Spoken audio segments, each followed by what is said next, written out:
Welcome to the first video in this series on how to play chess.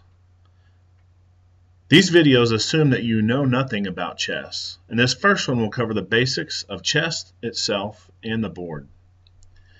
Chess is one of, if not the oldest games that we have today.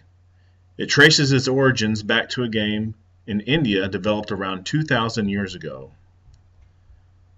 The version that we play today is different from that game of so long ago. The rules we play by started shaping up during the Renaissance and were finalized in the mid-1800s for the most part. This evolution of the game will play a part in the rules, especially for the pawns, as we'll see in our next video.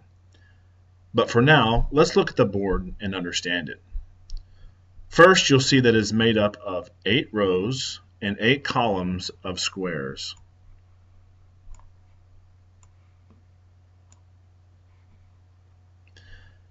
On this particular board, the squares are green and white, but those colors can change from one board to the next. Some boards have squares that are brown and tan, some are black and red, some are dark blue and light blue.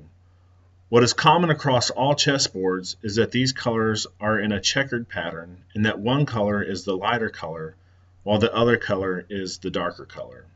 And that's what we'll call them, the light squares and the dark squares. The terms white and black are reserved for the chessmen themselves. If you remember your multiplication facts, you already know that there are 64 different squares. That's a lot of squares. In order to be able to communicate with other chess players about which squares that we are talking, we've assigned each square with a unique coordinate. If you notice on this board, the squares on the bottom are lettered from left to right, A through H, and the squares on the left are numbered from bottom to top, 1 through 8. These letters and numbers give each square its unique coordinates. See if you can find the squares A1, B5, F3, and C6. It's important as you grow in chess to be able to quickly identify squares by their correct coordinates. This board is labeled with letters and numbers, but many boards that you play with are not. So you need to learn the coordinates even if you don't have a labeled board. Besides talking about individual squares, we may also want to refer to a line of squares. To do this, we have the words rank, file, and diagonal. Rank and file are military terms and refer back to when men would line up in large rectangular formations. The formation was made up of ranks and files. The ranks would go from left to right, and the files would go from top to bottom, or for the men arrayed in battle from front to back. So see if you can find the 3rd rank and the 6th rank,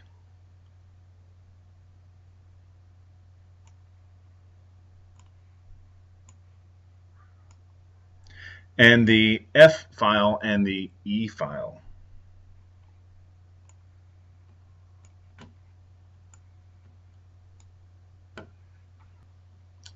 Alright, our last group of squares in the line are the diagonals, and they are, well, diagonal. The difference between diagonals and ranks and files is that you need more than one letter or number to identify a diagonal. In fact, you need 2 square coordinates. Normally, we're going to use the squares on the outside to talk about diagonals. See if you can find the A1 H8 diagonal,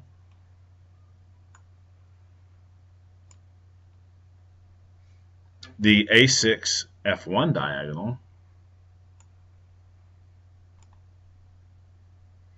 and the D1 H5 diagonal.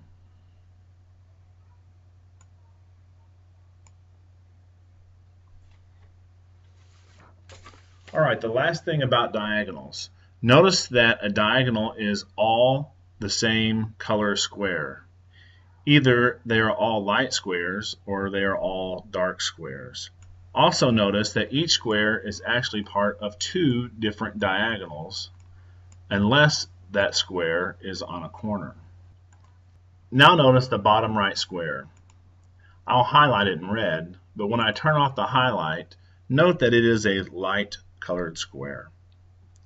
In fact, for both the white side and the black side, the rightmost square in the bottom corner is always going to be light if the board is set up correctly. So we can always remember light on right to help set up the board correctly. Also notice that the chessmen are set up on the first and second ranks of the board for each player.